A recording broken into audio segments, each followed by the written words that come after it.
Hello everyone, and welcome back to Defender's Quest, Valley of the Forgotten. Before we go on, there's a journal entry to read. Renna. Polemon's description of Quaid royalty is no exaggeration. Renna is indeed paler than the moon and twice as distant. If I may expand upon a classic, I would add 4 times as mercurial. I have never seen anyone shift through so many stages of madness at such speed. Even Slack is consistent in his insanity. Renna is a raging ocean. One moment she seems devilishly knowing and the next hopelessly naive. Often her actions have the feeling of a well-played ruse. Yet just when I feel my suspicions confirmed, she will be taken by some childishly dangerous madness no rational actor would expose themselves to. Sometimes I think I can see behind the madness to a girl much like myself, scared and alone and saddled with terrifying power. I wonder if she can see this herself. Oh, almost a nice amount of scrap. Let's go to town. It's Leaning House of Mercy, a place of refuge and healing for the wounded and sick. If we cannot seek asylum here, Reverend Elder, what is it you plan to do? Asra, I have been guilty of a great many things in my life. I do not wish to add deceiving you to that list. If I am to continue guiding you, there are things you must know about me and our opponent. Zelomir? Yes. The once great leader of our people, now driven mad with arcane power. Wait, you mean he's the Zelomir? As in Crown Prince Zelomir Ashantimon? But he died a hero in the war.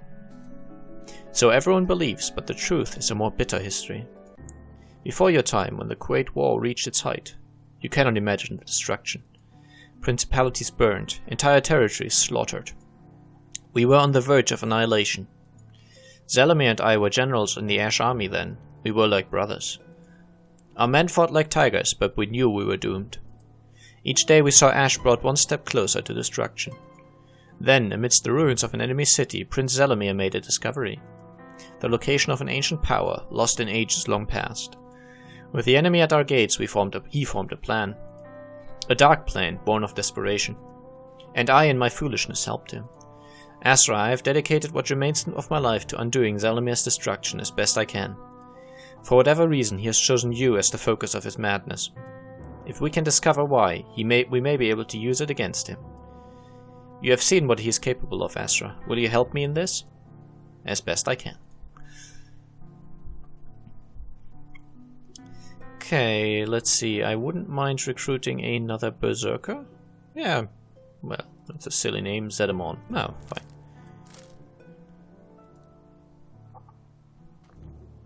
And I suppose I could also get another ranger. I'm okay with 2 healers for now. Maybe a mage instead?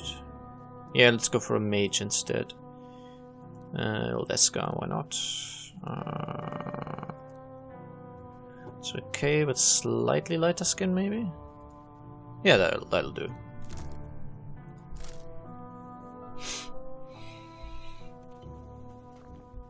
Okay. And then we leave. Prepare yourselves. We have a long march ahead of us. Where are we heading to? The same city where Zelomir discovered the history of his dark powers. I hope that these same records may hold the key to understanding why he seeks you, and how we can turn it against him. The city is here, in the pit? Yes, a relic of times before the war. What about Zelomir, if he knows the place? Yes, there is a risk that he may anticipate our movements. But we cannot stay here. If we move fast and lightly enough, we may shut ourselves into the city before he can rebuild his forces. Battle! Actually, journal entries first. Nomads. It has been interesting seeing firsthand the nomad tribes, the indigenous people occupying the steppes and mountains between the cities of Ash and the Quaid Empire. Over 100 different tribes were documented by Cantimal Polemon during his great excursion to the east, though I believe many of these to have been lost to the ravages of war. Here in the pit I've met members of 27, less than half now function as full tribes, different tribes. How many survive in the outside world is impossible to tell. As the name suggests, the tribes live nomadically, raising goats and horses across the steppes. Little of this lifestyle has translated to the pit, where protection necessitates permanent defenses. Functional tribes will create villages like Karsks, eking out a living on goats and rudimentary agriculture. Unattached nomads, those whose tribes have been destroyed or dispersed, will find shelter in the more cosmopolitan settlements like Laxos, or become rangers, ferrying messages and guarding trade between the pit's villages. In traveling with Quaid royalty, I find that my curiosity outweighs my natural apprehension, for better or for worse. For her part, Renna is happy to answer most of my questions. These are always posed with some level of trepidation on my part. There is no telling which question will be met with a girlish smile, and which will precipitate a terrifying fervor. Her moods are many, and the transitions between them mercurial. Even with years of practice, I doubt that I would ever be able to anticipate what goes on behind her storm-grey eyes. Occasionally, I look at her youthful face, and my mind struggles to reconcile it with the litany of atrocities that were committed by her people. Other times, I can see the sneer of a scarred lip. I can see in the sneer of her scarred lip the fanatical mania to carry out all those horrors and more, and the panic and chaos that preceded our last battle, as I braced myself to leap from this world into the halfway place. My scrambling mind was transfixed by a single piercing image. Renna stood with her head bowed, hands gripping her staff till her knuckles showed white-hot against the duller ivory of her flesh. Her eyes were screwed shut with the intensity of someone who believes the outside world can be forced into non-existence through sheer willpower. Her lips mouthed strange, quaint words over and over till the rhythm of it surrounded her like tumultuous floodwaters. She was trembling. I saw her for the merest fraction of a moment, but it seemed a glimpse of the eternal, as if the strange, pale girl would stand whispering her fury to the world's end and beyond. After the battle I asked her what it was that she was saying. She took a moment and translated the words into her surprisingly proficient Ash. "Flame guide me, flame consume me, burn my brittle heart to ashes and replace it with your will." By the time she finished the last words, she was shaking. She followed my gaze to her trembling frame and apologized sheepishly, explaining that the holy anger had taken her again. I find my mind drawn again and again to the image of her trembling body in the throes of holy anger, fearsome words on scarred lips. What will happen as we enter these quaint ruins? I hesitate to imagine how the tempest of Renna's mind will weather, walking through the bones of her dead empire. I'm not a good reader, sorry. Our secret entrance lies here, in the desert floor. The enemy is on our heels. It is Zelamir's advance party. We were too slow. Quick, we have to get into the city. No, if we flee now, the gate will be in enemy hands. His whole force will follow, and we will be trapped in the maze of winding streets with no escape. We must defeat them here and destroy the entrance behind us. Okay, let me just pause this. Oh, I remember this map.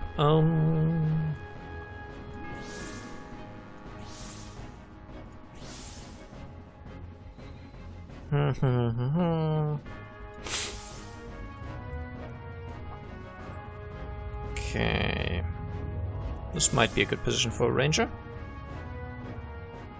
As might this.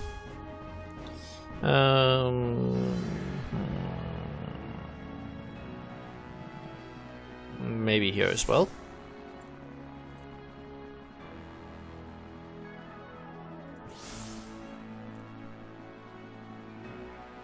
Okay, that would mean Slack is unhealed.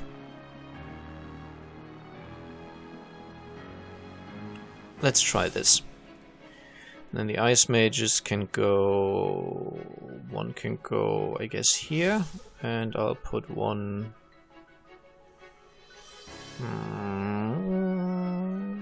maybe here. And then I guess I'll give each of my berserkers a level 1 boost.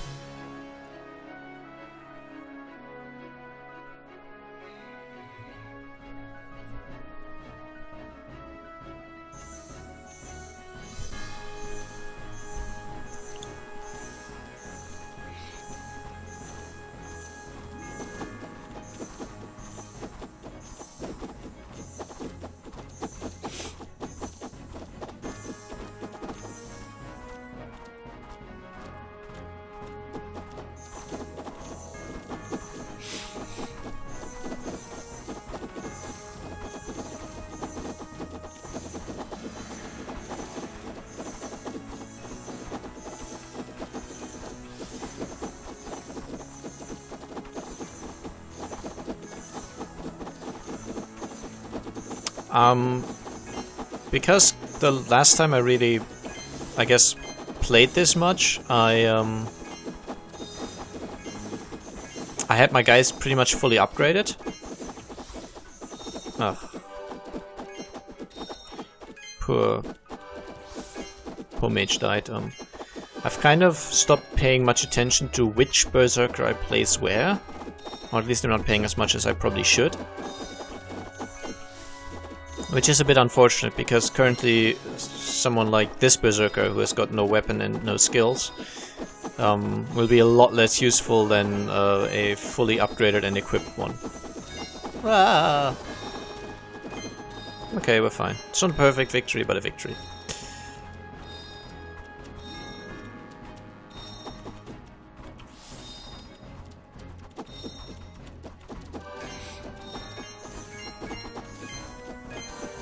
I think after this episode I'll go back to some earlier levels and do them on higher difficulties. I probably won't be showing you all of that. The levels are exactly the same, it just changes level and type of enemy that attack. But yeah, nothing really surprising, so...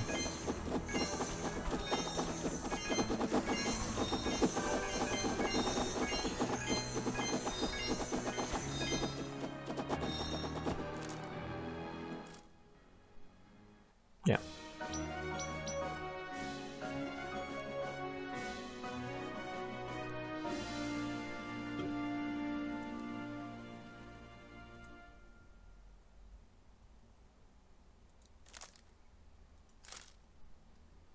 I cannot tell how long I was in that place below the earth. Weeks, months perhaps.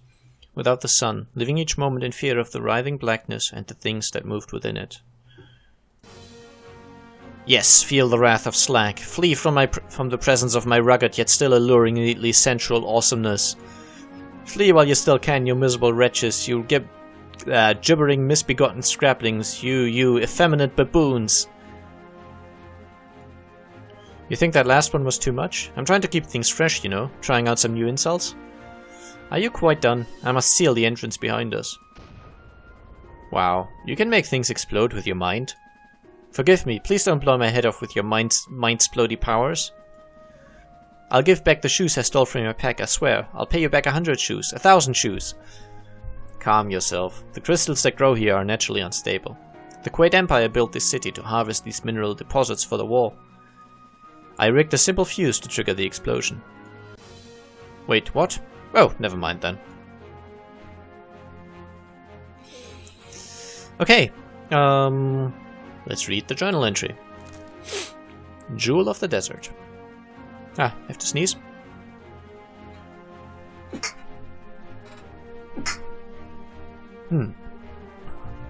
I hope those aren't too loud, but going back through my recordings and finding them basically requires me to watch the entire video again, and that means I take twice as long to edit it, essentially, which is too much a hassle.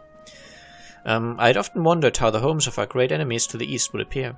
The war seemed an intangible terror in the capital, communicated only in the grim reports of daily losses and the lamentations of the numerous crippled veterans begging in the streets.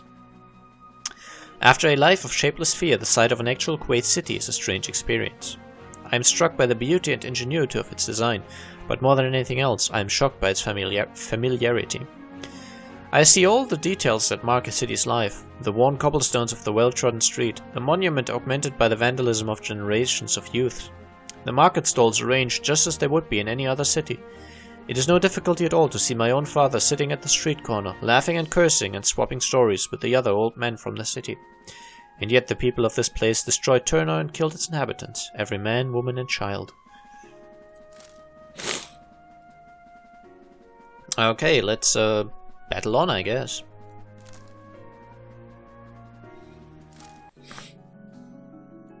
Years ago, Zalomir and I walked these same halls, still caked with the gore of battle. Was this where Zalomir found the source of his power? No, we found a cryptic history written in Quaid so ancient even an accomplished scholar like Zalomir could scarcely make it out.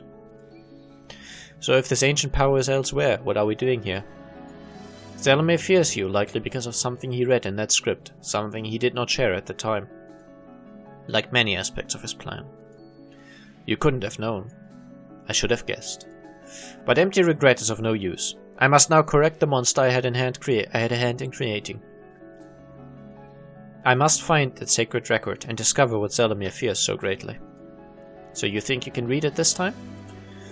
I've had years. Besides, this time, we have a Quaid princess with us. And she'll help us with your past history. Azra, something's moving. But I thought you sealed the entrance. I did. This must be something else. Everyone, to me!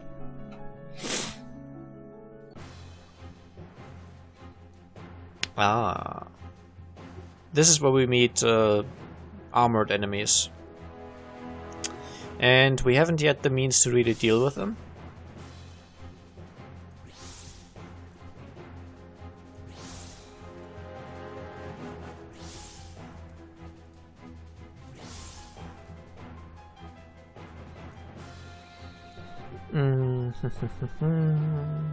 This isn't a bad spot.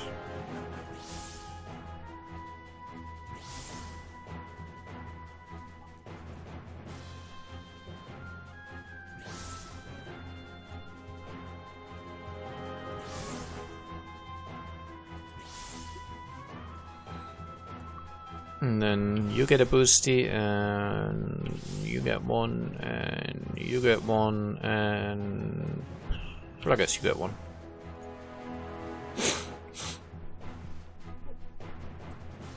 Now, armored enemies are... well, we currently have no means to really deal with them.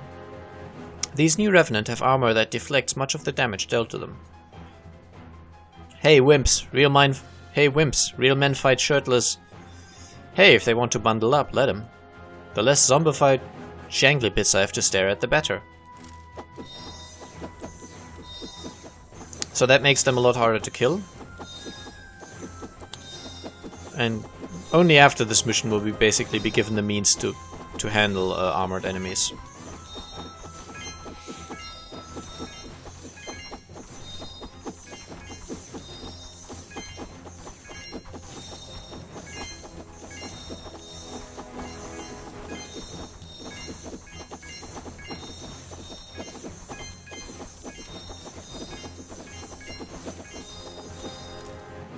I know I'm super awesome and everything, but how am I supposed to fight guys totally encased in armor?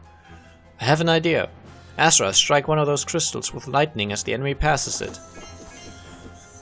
So for this we obviously want to slow down. Wait for an opportune moment and... kazing! So as you can tell, the results are... well, they speak for themselves.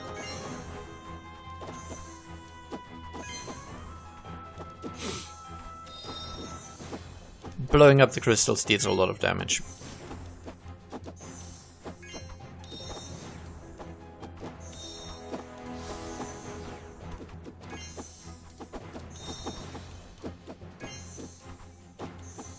Okay, we can go a little faster again.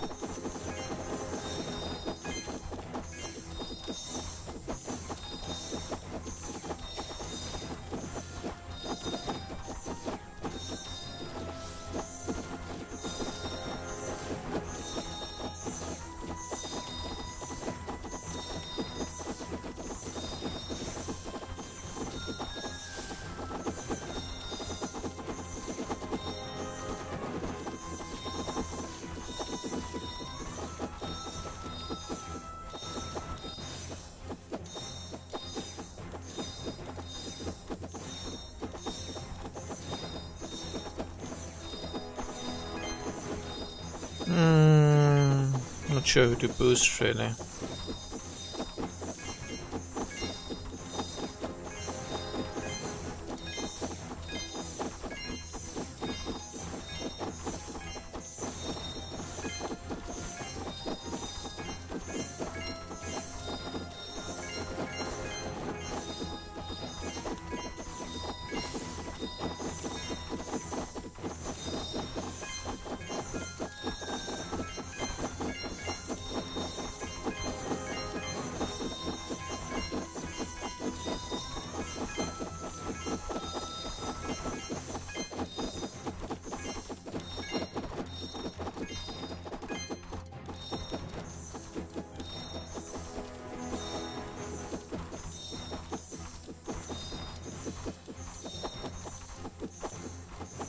Use this crystal to deal with these guys. Should all be in range, right? Yeah. Damn it.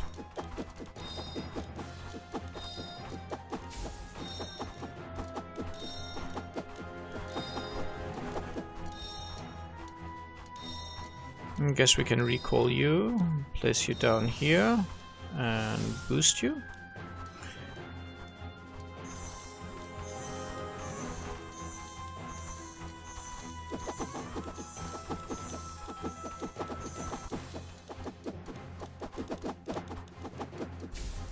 There we go. Astra survived unharmed.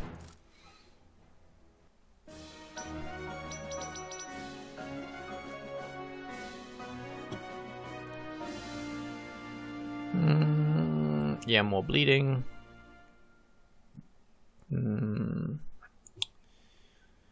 More damage. I kind of level these up as I feel like. There's not much of a pattern to it. Just kind of go for whatever feels right. Generally speaking, early on, I find always leveling up the highest skill isn't very useful because I end up not being able to boost them to that point. So I tend to focus on the level 1 and 2 skills at this point. Even though I always find Sleet a little irresistible.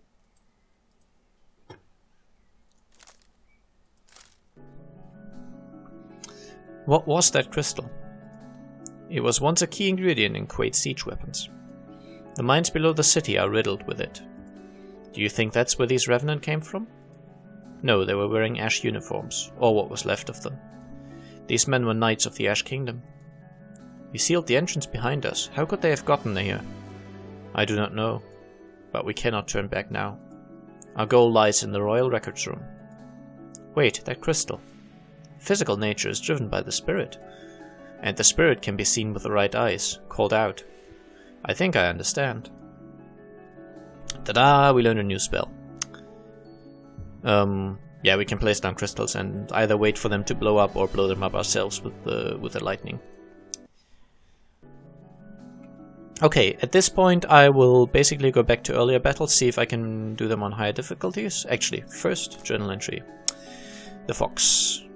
When I was a child, I once found a dying fox in the gardens that surrounded the Royal Library. How this wild creature had reached the heart of the city is a mystery to me, but his presence had caused the silent patrons to forsake their meditations and attack the small beast with stones and fallen branches, their anger turning the gardens around them into an armory. Broken and bloodied, the fox had dragged himself into an alcove to die. I could hear his small whimpering breaths from the path where I walked with my mother. I darted away and slipped into the doorway of the alcove. The fox froze at my appearance, the whimpering stopped in his red mouth. He met me with a silence containing more pain and anger than any warning growl ever could. His eyes stayed locked with mine as my mother pulled me back to the path and out of view. I am reminded of that moment as I sit here waiting in vain for sleep to take me. I braced myself for a violent tempest, but Renna has walked these ruined halls the whole day long in dispassion, seemingly unaffected by the signs of death all around her. I kept waiting for the storm to break, but when it did, it was not at all in the manner I anticipated. As I searched the halls and tunnels of this ruin for any clues to our whereabouts, I stumbled across a small scrap of parchment, covered in the burns and stains of violence. A full half of the text had been destroyed, as if the horror of the battle was so fierce even words could not escape. What remained appeared an elegant but hastily written Quaid. I presented it to Bakal, but he pronounced that the remaining script had no pertinence to our quest. He seemed eager to remove it from his gaze. I do not know why I did what I did. I would like to say that I spoke to her out of a desire for friendship, or even simply idle curiosity. But I fear my actions were born of a hunger to hurt the only available target for all my fear and hate. All my life the Quaid have been the invisible source of all anguish. Perhaps I merely wanted to see one suffer the pain of loss they so frequently inflicted upon us. Perhaps her calmness irritated me, or perhaps I envied her strength and wanted to break it. I do not know. Whatever the reason, I took the scrap of parchment and gave it to Renna. She disappeared into her tent and returned sometime later with a freshly inked translation on used sheepskin. It reads as follows. This our great tomb, last of, jewel of the desert. None shall mourn the greatest. A woeful thing wrought, sons of men, we die. Of finality, not even honor. Woeful ones, no greatness, abandoned ashes. Woeful, evil. They are obviously the words of one of the Quaid defenders, doomed to die in the siege. His eloquence in the face of his death, indeed the death of everything he knew, left me without words. As I stood pondering the ruined elegy, I was shocked to find the bottom of the page stained with tears. I opened the flap of Renna's tent, but stopped before I could say anything. She was curled on the far end, her flaxen hair hanging in limp strands over her face. Her fox eyes, incarnadined with sorrows I can never know, met mine. It was the same silence as all those years ago, heavy with more pain and anger than any words could ever hold. I left immediately, but the image still haunts me. This time, I threw the stones. Addendum. I've got a poem for you. Muscles, too many to count. Sexiness, so much. Carissa, bastions of power and glory. An amazing thing, wrought. The abs of slack, all greatness. Mesmerizing glutes, glistening, powerful. The missing words are because I flexed and the fabric of reality tore. Okay, fair enough. I'll end the episode here. Next time I'll see you will probably be a little more powerful. So, yeah, see you then. Bye bye.